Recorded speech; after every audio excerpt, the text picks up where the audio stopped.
An unearthed video that we have just found, Senator, from 2016, shows Professor Amy Coney Barrett at the time, now an appeals court judge, obviously, and the current favorite for to be the president's Supreme Court pick. She warned of appointments to the Supreme Court that could flip the balance of power. That was what was happening at the time, right? President Obama was poised to choose a replacement for Justice Antonin Scalia. So that was the context. It was an election year. Here is what she said. We're talking about Justice Scalia, the staunchest conservative on the court, and we're talking about him being replaced by someone who could dramatically flip the balance of power on the court. It's not a lateral move. So, Senator, she's talking about a flag, raising a flag, it seems, on making an appointment like this in an election year. So, that is what would happen with her appointment. So what do you say to that? Is this going to be important in any hearings? Well, I'm not going to comment on any prospective nominee for judge before they're nominated, but let me say this about the issue. Yep. Mitch McConnell has defiled the Senate. He's about to destroy the Senate, because it was he who, within a few hours after Justice Scalia's death, in February before election year, said we ought to wait for an election. And now all of a sudden, with only 40 days, 45 days before an election, with people already casting their ballots, he does a 180-degree about-face. The American people are wise to it. This is going to hurt him. It's going to hurt his party. It's going to hurt the people who defend this total hypocrisy, which is the only word you can use to describe it. The bottom line is very simple.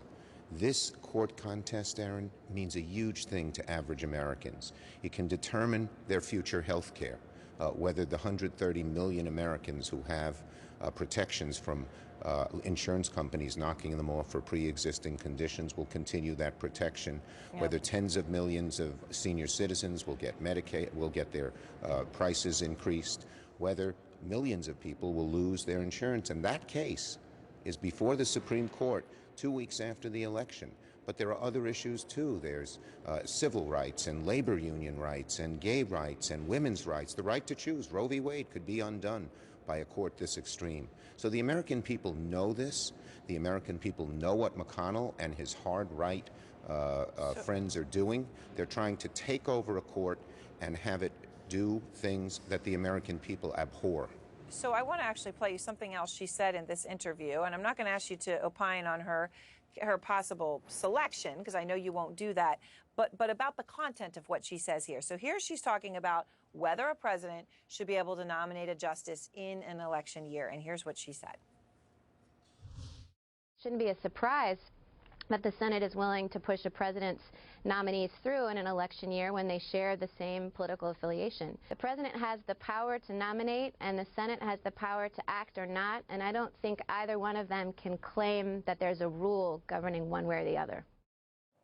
Well, again, I'm not going to comment on Amy, Aaron. No, I know you're not going to comment on her, but what about the point that she she makes? The president has the power to nominate, and the Senate has the power to act or not. It's exactly the opposite of what was done in 2016, and it will mean that the Republicans have not stolen one, but two Supreme Court justices using abject power, no morality, no honor, no honesty.